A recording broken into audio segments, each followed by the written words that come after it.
Good morning, beautiful people. So, I had a day yesterday, and I woke up this morning thinking some stuff because of it. Yeah, I was actually thinking. Yeah, no, I do that all the time. A little too much. It's called overthinking. By the way, I bought myself a box of Twinkies last night, and I came home. I also bought sushi because I wanted to treat myself. Should have done that because it turns out my food stamps aren't on. They didn't hit today, and I got to reapply. So, oops. Anyways, open that box of Twinkies, ants all up in there. I was like, oh hell no. So, that was gross, but then I upgraded. Because what I didn't see was in the aisle, Tasty Cake Pumpkin Spice Mini Donuts, bitch. So when I exchanged them, that's what I got. Yes. Because, yeah.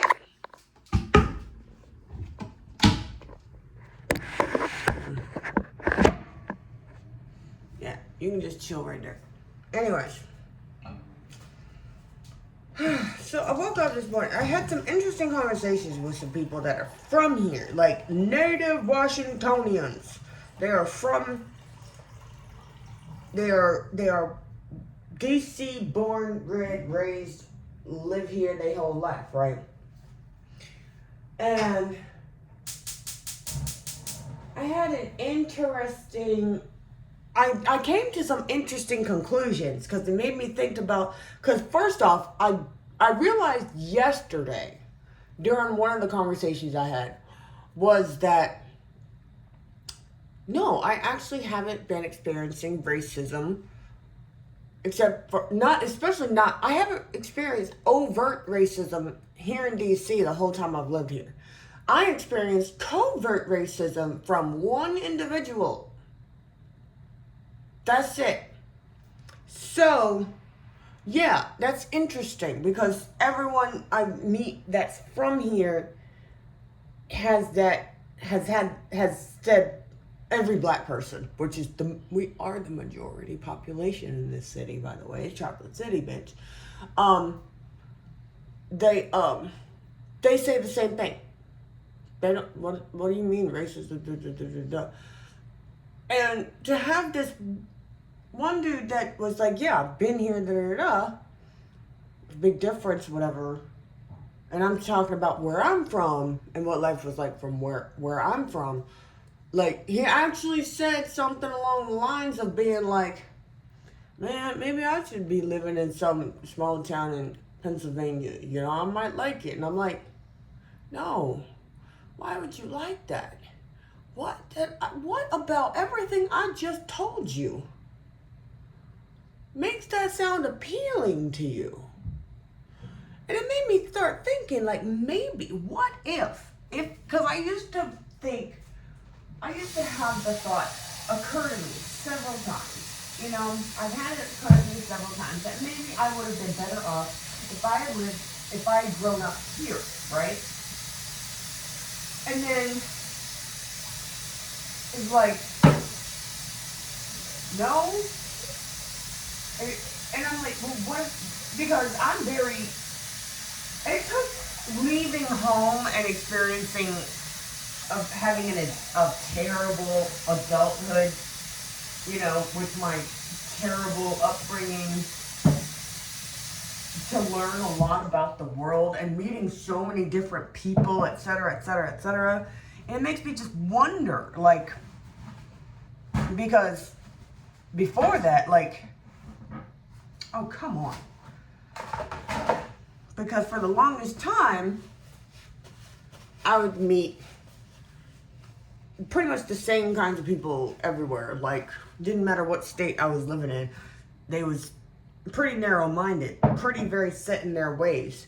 And it took me, having come from a few different places by then, to be like, oh, no, this is da da da da. It's not like that over there, da da da da, right? And it makes me wonder, like, if we just took me and my stupid ass 4-unit household, and instead of living in that tiny racist town in Pennsylvania, we lived here in DC, what would life have been like? Because here in DC, all you gotta do is go downtown, go to the national park, or whatever the fuck they call it. The name that they call all those monuments, whatever that is, that area over there, it's literally right there. If I was as in good a shape as I was once upon a time, I'd walk my ass over there, but I'm not. It's like, what, 7-8 blocks. And there's hardly any fucking shade because, you know what, don't even get me started. Anyways, and you can meet all kinds of tourists from all over, right? But then I start to wonder, like, oh, but with the way my mother was, she was anti-broadening. She was very, it takes a special kind of motherfucker to be both anti-intellectual and pseudo-intellectual at the same time. That is the abomination that was my mother. Okay, so I don't know. I probably would have ended up as small-minded as the people I'm meeting here. Very fucking small-minded. Very, like, bro, that's your experience. So you've based on only your own personal experience how the entire world works. Based on just yours. I can't with y'all. I don't even want to be friends with y'all.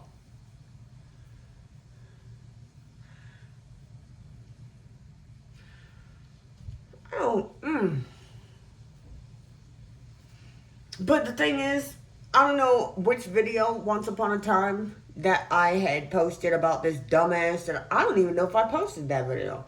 But this dumbass I was having a conversation to who was getting mad, and he's like, well, because I actually read books. I'm like, well, what book? I'm asking you where you got your information from about that proves that we've never been to the moon and that satellites aren't real. I'm curious. Where the fuck did you get that from?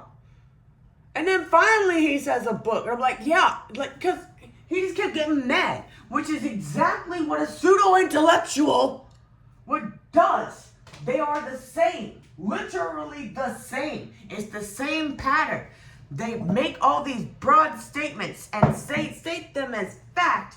And then when you ask for proof of this fact, they get pissed off at you and tell you to look it up yourself. Where the fuck did I put that shit? Am I hiding it? Yes, I am. Yep. Paper towel's hiding it from me. Like, how you gonna be mad because I asked for your source?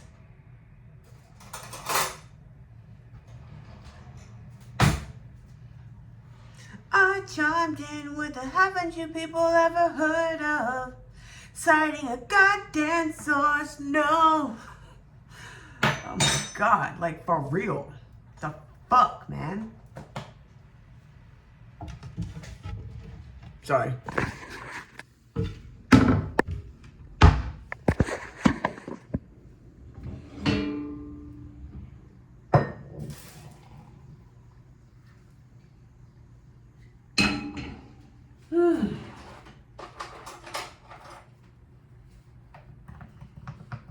Glad I keep doing that. Anyways, so yeah, that was just like, really, guys, really, y'all really don't be knowing shit.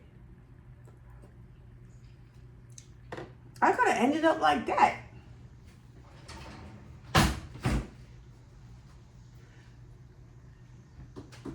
I doing? Oh, yeah.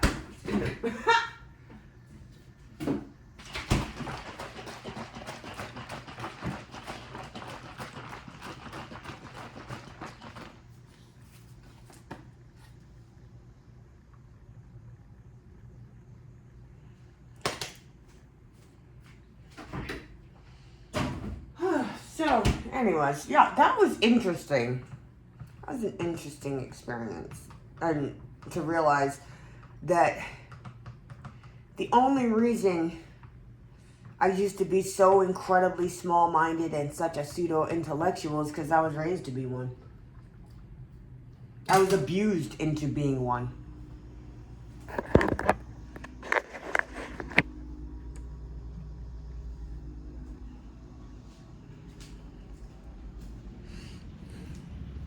Like, people don't be thinking critically, which is fine. It reminds me of this other video I saw on TikTok. Oh, shit, hold on. I saw this TikTok of this woman that apparently I was following, and I was like, how did I end up following you? What am I even doing here? That is the dumbest shit I've ever heard. And because everybody in the fucking comment section was like, yeah, exactly. Yeah, facts. You see? Yeah. And I'm like, confirmation bias much? What the fuck?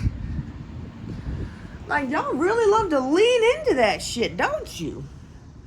Okay, so here's what she had said in the video. She asked a few of her guy friends. Now, the thing that she says to make it sound more credible, more, is that they range from all different age groups, right? Like, okay, that's good to know. Big deal. And she goes on to ask them,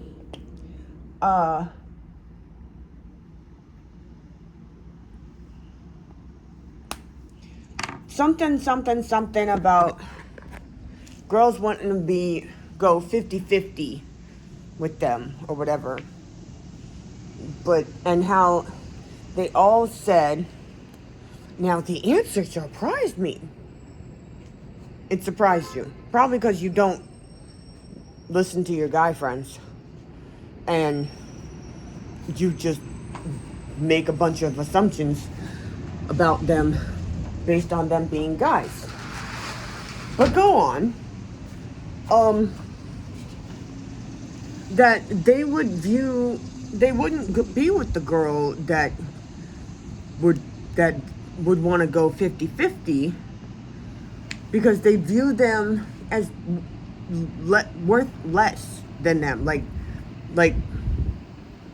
and a few other derogatory things, right?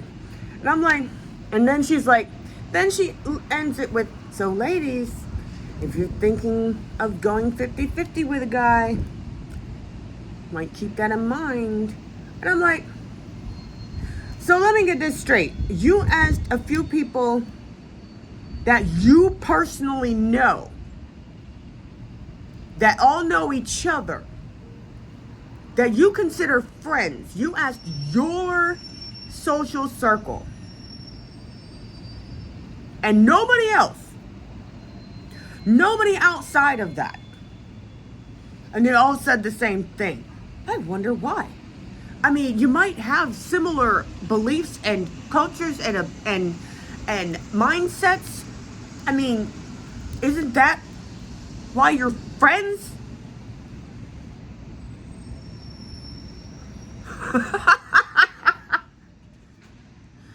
Oh my God. Like, oh my God.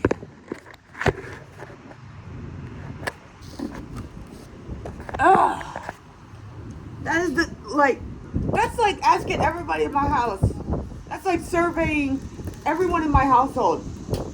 So, I asked everyone in my household. And let's say I'm talking about my stuffy squad. Okay? We're talking about stuffy squad. That's me, Chibi Girl, Cumulus, Rainbow, Bridget, Sign, Bernadette, Artemis,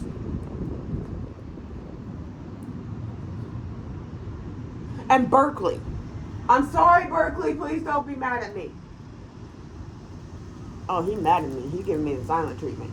That's 11 people. I asked 11 people.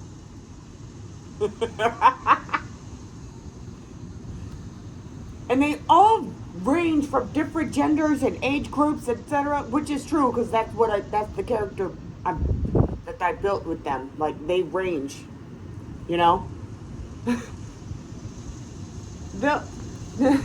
I asked them, would they rather live here or in Luxembourg? Like, would they rather live in the U.S. or in Luxembourg, which is yet another made-up country? Me. You know? And they all said Luxembourg. So that means if you're considering leaving the U.S.,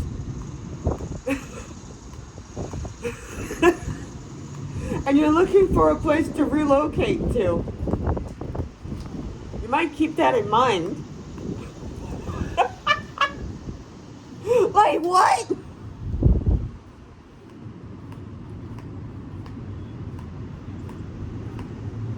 Like, these are people you know personally.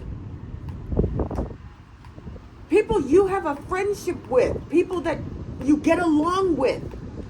That have similar beliefs as you. And that is automatically what every lady out there should be looking for in a guy, to keep that in mind. Like, oh yeah, better not trying to go 50-50. Like, because you also, here's another thing. You didn't ask about their income levels. I mean, you didn't mention their income levels, their careers, you know, their career status, job title, whatever. You didn't ask them, like, how, you didn't mention. If you asked, well, why would you ask? You already know those extra factors. But you didn't offer them as part of this survey information, right?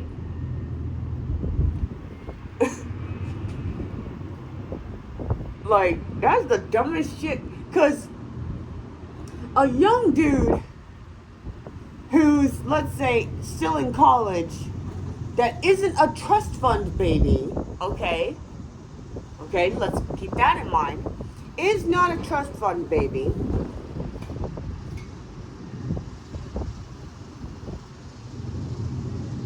and, you know, they're paying their own way through college, they're working, etc. He might, let's say he was raised with that mindset, right? Then he finally does get a girl, and he tries to do the whole, oh no, I pay for everything thing, and it's to his own detriment. Because what the fuck do you mean? You know? What if that's one of that, maybe, let's say that's literally one of the friends that she asked this question to, that she posed this question to, and he had not yet experienced, like, this is before he got a girlfriend while he's currently in college and tried to actually do the thing, okay? And then after that video, he comes back like, man, that's the dumbest shit. Like, you mean I gotta take care of two motherfuckers? And then on top of that, did she ask any ladies how they felt about guys that have that belief that they've been with before? No, she didn't.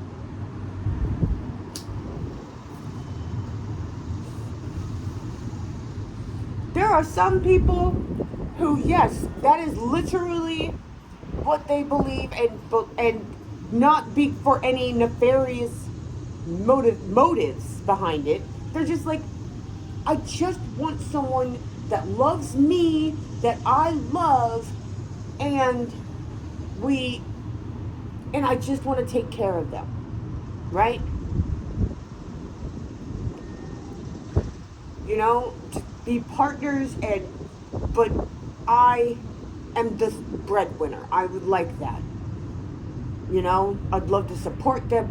I want to be able to fund their whole like thing or whatever. But like, they can make their own money, but that's just spent on frivolous stuff. Anything they need, I want to provide it, type of thing. There's people like that exist. I've met them. They were already taken. They were old. They're lovely people. Okay, but that's not been the majority of a lot of people's experiences when they speak on that, because of patriarchy. Patriarchy permeates a mindset it corrupts a person's mindset. Because the patriarchy inherently dehumanizes. And you can be well-meaning all you want. You might think you're being well-meaning. But if it's coming from patriarchy, it's not. It can't be. There's nothing good about the patriarchy. Nothing. It hurts everybody. It's soul-killing for everybody. Because you cannot maintain your soul and your humanity and your empathy and all the things that make you an appealing bachelor and be patriarchal. Because all those things that make you who you are and make you a lovely person to know are exactly the opposite. They are in opposition to patriarchy.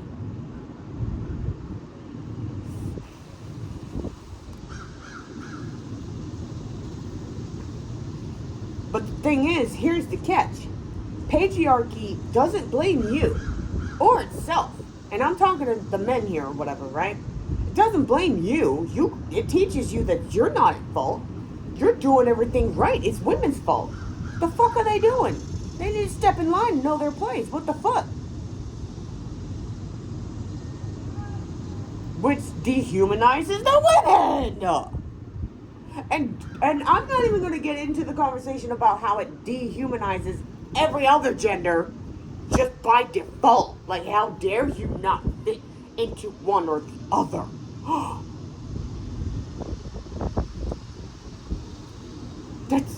That can't be. That's unnatural. Yeah, but I was born, and that's me. So it is natural. Also, people saying unnatural, like things don't naturally occur that are not A or B. Like the rest of the alphabet doesn't occur naturally. Chemical imbalance leading to depression. Natural. Too much cortisol leading to weight gain. Natural. PTSD following traumatic events. Natural.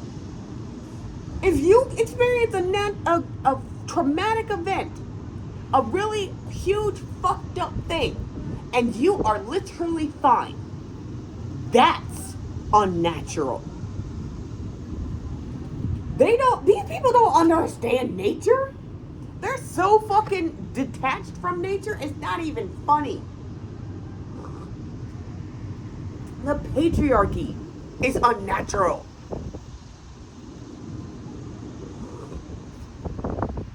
Oh my god, this is delicious. And it's been sitting in the sun, so you know it didn't get cold. Just, oh my god. But anyways, I'm not thankful for the trauma. I will never be thankful for the trauma. I could have learned things and you know, heard people's stories and understood people's other perspectives, because that's part of who I've always been. It was the indoctrination and the brainwashing that wasn't me. You know, I had to break free from and get back to my roots. Fuck her roots. Her roots are rotted. That beat my mother. Her roots were rotted. I need to get to my roots. She snipped every bud that tried to come up. Nipped everything in the bud. But she didn't kill my roots. Because how the fuck else could I ever have a chance at healing? I'd have to be replanted. I'd have to start from seed. But I didn't. And that's what a lot of people think happened to them. That's what a lot of people that need just as much healing as I do, that, like, as far as, like, how much damage they need to repair. There's a lot of people out there like me who really do believe, like I used to believe, that I'd have to start from seed. I am completely broken. There's no saving me. I'd had to start over. But I can't be a child again. So, you know, might as well just fast forward to the next chapter, you know. I believe that for most of my fucking life, because the traumas wouldn't stop happening. Why? Because I was cut off from my roots. And somehow my roots stayed nourished. And that's by the few little tiny spriggets of, you know, the little specks across the traumatic life I lived, of the genuine kindness and compassion that I experienced. Little snippets here and there, just little bit of dots scattered throughout. That's what kept my roots alive. And I'm sick. This is why I'm sick the fuck to death of people talking shit about the internet. Like, not talking shit about the internet, but talking about the internet as if it is a whole separate world, a whole separate entity from offline, the offline world. If you keep thinking of it that way, then yes, there will still be people who really do act like that online. People don't act like that in real life. Yes, the fuck they do. Like I said, I'm not thankful at all for my trauma. I could have learned these with my empathy. I could have understood these lessons hearing other people's stories. Would have broken my fucking heart secondhand. And I could have done some good with that, you know? But let me tell y'all, the reason why I bring up the internet and social media and people need to stop acting like real human beings are behind these things. Because just because a person presents themselves in a way in real life different from on the online, that's no different than the way you act at home versus how you act at work, or how you act with your friends versus how you act with your parents. That's literally how human beings operate in a society.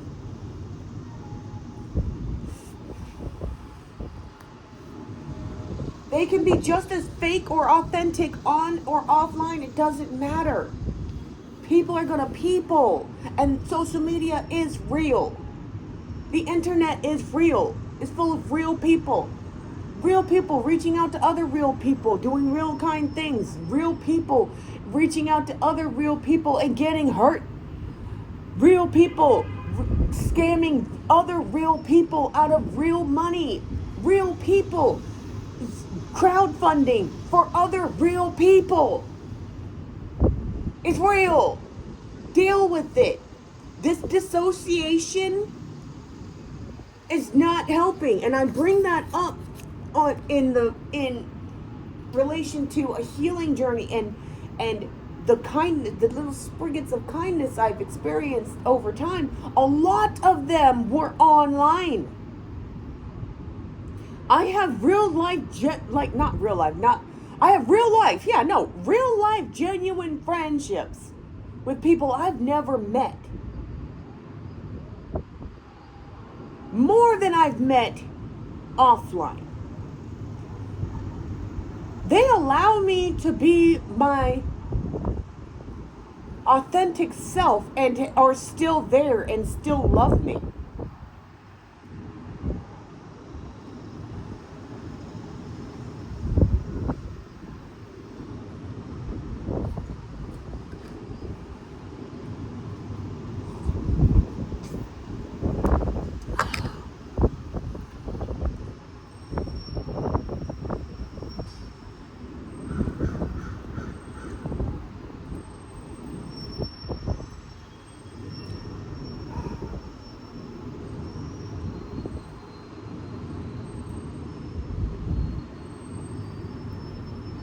Now, of course, no different than in real life, I'm not counting the people that I thought were being genuine. It's the same can be found in both my online and offline experiences. That there's people that I thought were being genuine, but were fake as hell and little con artists and users. But that doesn't discount the the real shit. It doesn't discount it at all.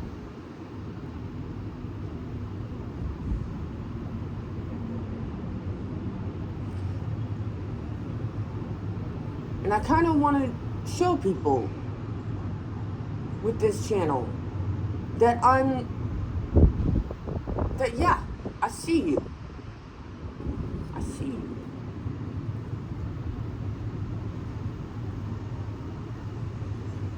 And I hope you see me healing. Not exactly. I'm technically thriving if you want to be like super positive and put a spin on everything. Then yeah, I'm thriving, like spiritually. And I guess that's the thing that matters most. Doesn't mean I'm not, doesn't mean I'm not completely.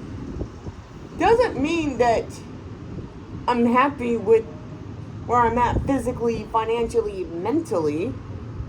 But spiritually, I am thriving and growing. And all these little experiences I keep having that are reminiscent of my traumatic past, and people I keep meeting that are a blast from my traumatic past. I'm just, it's like pruning a plant, Like, oh yeah, no. Nah, I'm gonna nip that bit, motherfucker. Prune that bitch off, so that I can grow from that encounter.